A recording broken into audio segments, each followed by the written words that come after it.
Richard Goodstein's seen a lot of fake scandals. He's been in D.C. a long time. He's a lawyer who's advised both of Hillary Clinton's presidential campaigns, and he joins us tonight.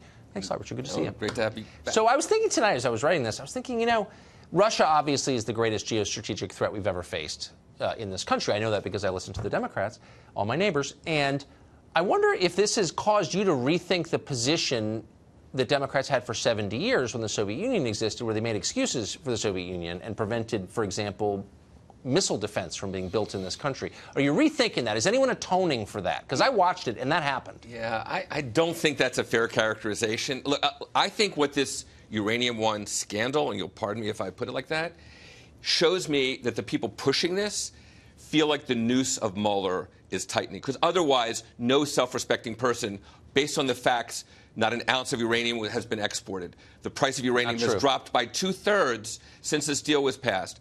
And there's zero evidence, notwithstanding the fact that the Republicans controlled the House and the Senate and could have investigated to a fairly well, not one stitch of evidence that Hillary Clinton had anything to do with it, didn't even know about it, nor should she have. Okay, so I agree with the last point, actually. The Republicans could have investigated, and they didn't. And that's a fair question, I would say. But it's hard to believe that you're going to defend that decision, signing off on the Uranium One deal, as a policy matter. Knowing what you know about Russia, was it really a good idea for the Obama administration and the Secretary of State, Hillary Clinton, to approve a deal giving the Russians control of 20% of our uranium supply? Why was that in our interest? So again, none of this will ever leave. The Nuclear Regulatory Commission keeps this from being exported. That is false. That is false. That is absolutely false. You were wrong on that. What's the evidence of that? The Nuclear Regulatory Commission has conceded that material has left Wyoming, which is where the deposits are mostly in the United States, and left this country. They have no export license. It's printed in the New York Times. Okay. That material has left. So my question is, first of all, who's surprised by that? It's the federal government. They can't keep track of anything. But why was this a good idea? Why did Hillary's office and the Obama administration sign off on giving the Russians a fifth of our uranium? So again, I will tell you, I do not subscribe to your facts. And the evidence is that at our ports, the one thing we monitor for is fissile nuclear material. Yeah, it went through Canada. You can read the New York Times piece about it. But why was it a good idea to allow this, to sign off on this? So again, as your audience should know, there were 9, 10 different federal agencies that all had to sign off before the Obama administration agencies. But they signed off. But why? Obama, of course. They did it because it was kind of, frankly, non-controversial for the same reason, frankly. But that's not a good reason. No, why was it a good idea? Why was it in America's interest to give a fifth of our uranium supply to the Russians, which you are now arguing constitute the greatest threat we face? First of all, again, a fifth has not left. If there's some that's left the country, a fifth hasn't. They have control of it. Why is that a good idea to give a hostile power 20% of our uranium supply? It's insane, no? So there's no shortage of uranium. That's uranium. That's why the price has dropped by 2/3. So it is a good idea, is that what you're saying? I'm saying the price has dropped.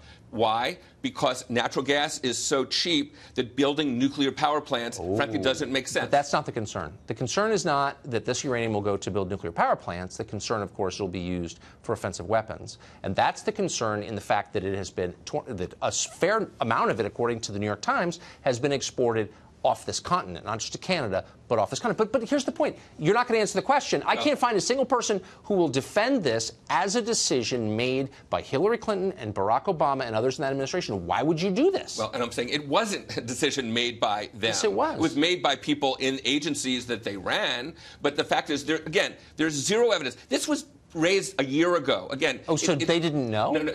How would Hillary Clinton not know if a Russian company was getting 20% of our uranium supply? What was she doing? And that is the central fact, conjured fact, that people who are promoting the story have to hold on to, that Hillary either was derelict in her duty or knew, neither of which is the case. Why should she have known? Because the fact of the matter is, as this case in CFIUS, basically the foreign kind of law that deals with approving or not approving the export of material, that's not something that rises to the level of the secretary, whether her or Eric Holder or certainly the president. But what you just said does rise to the level of nonsense, because the guy who founded Uranium One was a board member on their family foundation board. It gave over $100 million to the Clinton Family Foundation. Right. So they just kind of didn't know. I think it was $150 million. Right. Frank Wiestra, and you just didn't notice that the company he founded is about to go through the regulatory approval process with the agency you run? So I mean, that's insane. The Clinton Foundation spent its money largely to tackle malaria, AIDS, childhood obesity, poverty, and women's How's that empowerment. going? Have people gotten a lot thinner? I'm just wondering, just as an ancillary The fact question. of the matter is, millions of people have actually benefited from this. Go to Africa, okay? Right. You can laugh here in Northwest Washington. It's a svelte continent. Go to Africa. Right. But the fact of the matter is, so that is a scam. If Russians are actually underwriting that, we pulled one over on them. Can I ask you a question? My final question, because sadly we're out of time, but you're going to say with a straight face that the guy who founded this country gave over $100 million to Hillary's family foundation.